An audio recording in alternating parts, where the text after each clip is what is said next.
Hi guys, back out with the buggy again today. You may have seen it in Jack's video. I'll leave a description. I'll leave a link in the description for that one.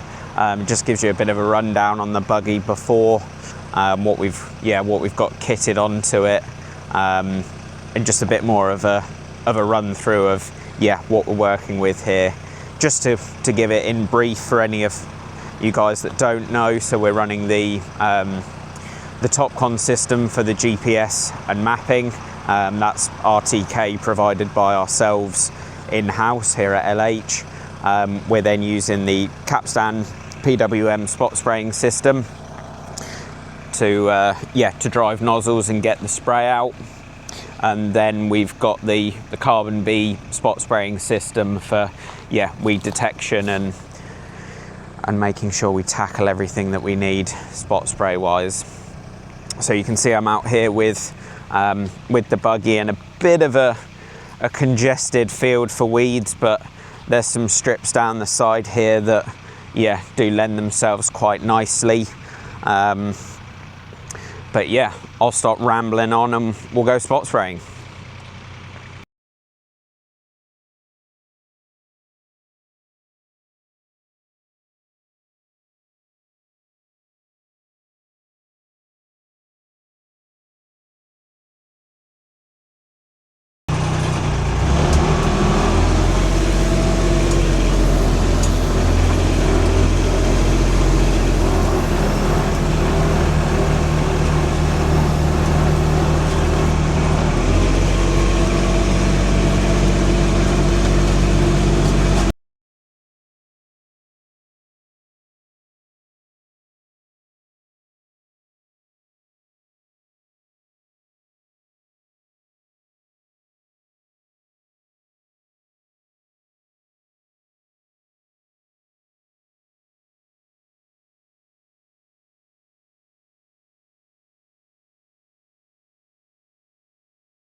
Hi guys, hope you've sort of enjoyed the brief rundown on the system and what we're trying to achieve.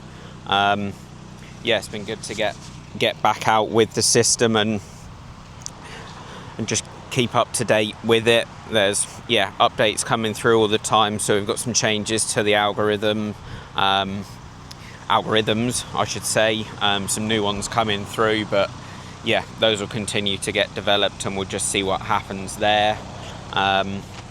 Hoping to get back out with some of the other machines that we've got running, get some more footage for you guys and just see what we can do with those. I've been watching them on the Hive just to see sort of how they're getting on. Seems to be working okay, but just got to get out there and keep tackling these weeds. Just want to say a big thank you to Paul at Burgess & Walker for letting us come and use the test strip. It's really handy, especially this time of year. There's not a lot of ground available to, apart from the grass that's got a bit of an infestation that we can come and sort of spray. I did try on some stubbles that have been freshly harvested, but as you can probably imagine, there wasn't a lot of weed pressure in those, especially considering the lack of rain we've had more recently. So feel free to get in touch, guys, with any sort of questions on the either the Carbon B system, the Capstan system, or even the TopCon, and we'll see what we can do. There's a huge range of stuff that we can offer for anything, from not just the spot spraying to GPS guidance, implement control, anything that you can sort of wish up and maybe want to control, we might be able to to work with. So yeah, we'll catch you guys soon, and